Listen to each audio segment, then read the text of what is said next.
তো বস, চ্যাম্পিয়ন ট্রফিতে যেটা কেউ করতে পারেনি সেটা করে দেখালো আফগানিস্তানের ইব্রাহিম জাদরান। সব থেকে বড় রেকর্ড করলো, 177 রান ঠুকে দিয়ে ইতিহাস বানিয়ে দিল।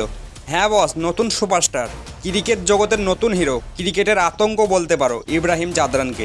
একা ইংল্যান্ডের বোলারদেরকে এমনভাবে পিটিয়েছে, তুমি এর আগে হয়তো এমন পিটানো দেখোনি।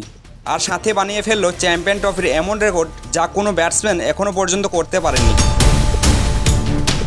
চ্যাম্পিয়ন ট্রফিতে বিশ্বের সেরা সেরা খেলোয়াড়রা খেলে, তবুও ইব্রাহিম জাদরান যে রেকর্ড বানিয়েছে সেই রেকর্ডটি আর কেউ বানাতে পারেনি। বন্ধু, তাই যদি আফগানিস্তান দল পছন্দ হয়ে থাকে তাহলে একটা লাইক অবশ্যই করে দিও আফগানিস্তানের দলের জন্য। পাকিস্তানের লাহোরে ইংল্যান্ড ভার্সেস আফগানিস্তানের খেলা ছিল। ওই খেলায় ইব্রাহিম জাদরান করেছে 146 বলে 177 রান। হ্যাঁ বস, একদম সঠিক শুনেছ, 177 রান একাই করেছে ইব্রাহিম, 12টি 4 ও 6টি 6-এর বিনিময়ে। আর এই রানটি করে ইংল্যান্ডের ব্যাটসম্যান বেন ডাকেটের রেকর্ডও ভেঙে দিয়েছে। বেন ডাকেটের রেকর্ড 5 দিনও টিকলো না। আসলে বেন ডাকেট 22 তারিখে অস্ট্রেলিয়ার বিরুদ্ধে 165 রান করেছিল 140টি বল খেলে। সেই রেকর্ডটি আজ 26 তারিখে ভেঙে দিল আফগানিস্তানের ব্যাটসম্যান ইব্রাহিম জাদরান। শুধু ভেঙেছে তাই নয়, আরও 12 রান বেশি করেছে বেন ডাকেটের চেয়ে। বস, শুধু একটা নয়, আরও একটি রেকর্ড ভেঙেছে ইব্রাহিম জাদরান আফগানিস্তান ক্রিকেটের মধ্যেও সবচেয়ে বেশি একদিনে রান করা ব্যাটসম্যান হয়ে উঠেছে।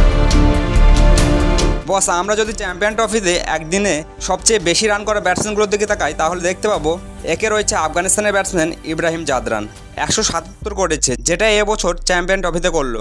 এর আগেই রেকর্ডটি ছিল ইংল্যান্ডের ব্যাটসম্যান বেন ডাকেটের, যেটাও এবছর হয়েছিল, 165 রান করেছিল। এবছরের আগে হাইয়েস্ট রেকর্ড ছিল নিউজিল্যান্ডের ব্যাটসম্যান নাথান স্টিলের, 2004-এ করেছিল 145 রান এবং নট আউট ছিল। তার আগে 2002-এ রেকর্ডটি করেছিল জিম্বাবুয়ের ব্যাটসম্যান এনডি ফ্লাওয়ার, 145 রান করেছিল। তাহলে বস, আমরা দেখতে পেলাম যে ইব্রাহিম জাদরান চ্যাম্পিয়ন ট্রফিতে সবচেয়ে বেশি একদিনের ম্যাচে রান করা ব্যাটসম্যান। এই রেকর্ড এর আগে অন্য কোনো ব্যাটসম্যানের ছিল না।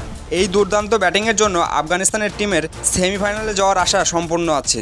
আফগানিস্তান দল ইংল্যান্ডকে 325 রানে টার্গেট দেয় ও সেই রান তাড়া করতে গিয়ে ইংল্যান্ড 317 রানে অল আউট হয়ে যায়। তাই আফগানিস্তান 2 পয়েন্ট পেয়ে গেল।